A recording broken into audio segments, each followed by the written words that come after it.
The factory floor of Bronson Manufacturing stretched into a darkness that the flickering overhead fluorescence couldn't quite defeat. I was on the overnight shift again, the only soul in the assembly sector, running diagnostics on the old Hydra press. My name's Leo, and I've been fixing things here for 15 years. Tonight, I was fixing boredom. That's when I found it. It was in a spare parts bin, a bin I'd rummaged through 1,000 times, but tonight, nestled among standard steel grommets, those little metal rings we used to reinforce holes in the heavy-duty tarps, was one that was different. It was a grommet, but wrong. The metal wasn't steel, it was a dull, brassy color that seemed to swallow the light. The shape was subtly off. Not a perfect circle, but an ellipse that made my eyes ache if I stared too long. And it was cold. Colder than the room, colder than the steel table. It felt like holding a sliver of winter. Weird, I muttered, tossing it into my toolbox. A curiosity, probably a rejected cast from the foundry. I got back to work. The first strange thing happened an hour later. I went to sip my coffee and found it full of tiny, swirling vortices, like miniature whirlpools. I blinked, and they were gone. I chalked it up to exhaustion. The second thing was the sound. A low metallic hum, not from the machinery, but from my toolbox.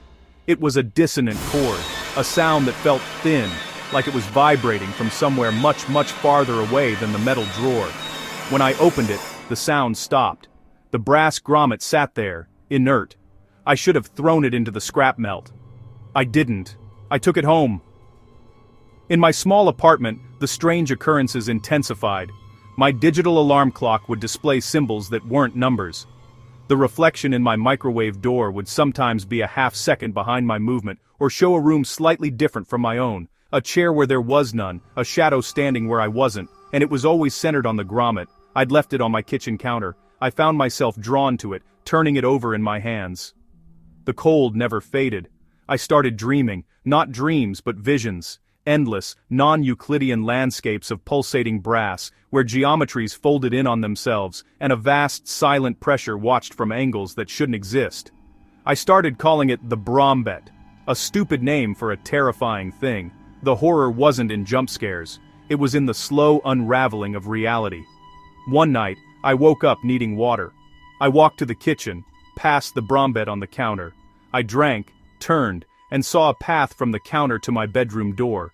Not a physical path, but a trail. The air along it was slightly warped, like heat haze off asphalt, and it shimmered with that same brassy tint. It was as if the Brombet was leaking its essence into my world, staining the space around it. The next day at the factory, I was a ghost. I couldn't focus. The massive presses no longer looked like machines, but like crude, worshipful idols to some industrial god. And in the roar of the stamping, I heard the dissonant hum of the Brombet, woven into the cacophony. That's when I saw the first one. Out of the corner of my eye, in the long alley between two storage racks, a figure. It was tall, impossibly thin, and its outline wavered like a mirage. It was made of shifting, reflective brass, its limbs jointed at all the wrong places. It had no face, just a smooth, curved surface where a head should be, reflecting the factory lights in distorted, impossible patterns. It was watching me. I ran, not out of the factory. Where would I go? The Brombet was at my home. I ran to the locker room, heart hammering. In the mirror, my eyes were bloodshot, and behind my own reflection, just for a flash, I saw that brass figure standing behind me, its smooth head tilted. It was learning my shape. I knew then the Brombet wasn't an object. It was an eye, a puncture, a tiny grommet reinforcing a hole that had been torn between my reality and theirs. And I was the loose fabric around that hole. I was being pulled through. I drove home in a panic. I had to get rid of it, throw it in the river, launch it into space. I didn't care. I burst into my apartment. The Brombet was gone from the counter. A cold terror, deeper than the grommet's chill, seized me.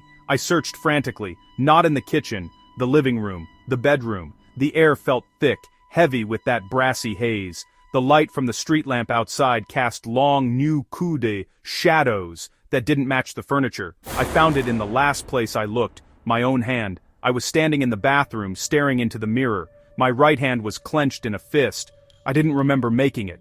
Slowly, with a will that felt like lifting a car, I forced my fingers to uncurl. There it was, the brombit.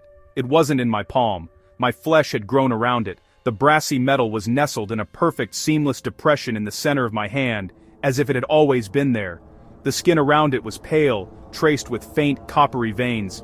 I could feel it, not as something held, but as a new cold organ, a socket. I tried to pry it out with my other hand. Pain, white hot and electric, shot up my arm. The warped air in the room solidified. The brass figure from the factory was now in the doorway of my bathroom, its smooth head filling the frame. It wasn't alone. Behind it, in the distorted hallway, others shimmered into view, their forms reflecting the panic on my face back at me in grotesque funhouse mirrors. They didn't move toward me. They just watched, waiting. The understanding crashed over me with the weight of a black hole. You don't get rid of a grommet. It's not a thing you discard. A grommet's purpose is to stay, to reinforce, to be the strong point in the fabric where pressure is applied. I am the fabric. The brombet is here to stay, to reinforce the hole it made. And through that hole, in my hand, their world is slowly, patiently, pressing in. The diagnostics on the Hydra press are still unfinished. My boss has called 12 times. I can't answer. I'm sitting in my living room, in the brass warped air. I can see the world outside my window, but it looks flat now, like a painting. A faint metallic taste coats my tongue, and a low hum vibrates in my bones. The same dissonant chord from the toolbox. It's coming from me, from the brombit, now a permanent part of my anatomy. A tiny cold hole in the world, anchored in my flesh, and from the corner of my eye, the tall, slender watchers in the hallway are getting clearer every second. They're not coming for me. They're waiting for me to finish coming to them.